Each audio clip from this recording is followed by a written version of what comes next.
In order to programmatically access your connected resources, you need an API key.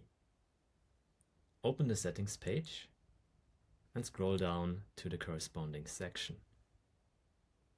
Click on New API Key and choose which resource you want to connect to. After clicking on Create, an API key will be generated. This is the only time you can see the API key. Make sure to copy it to your clipboard.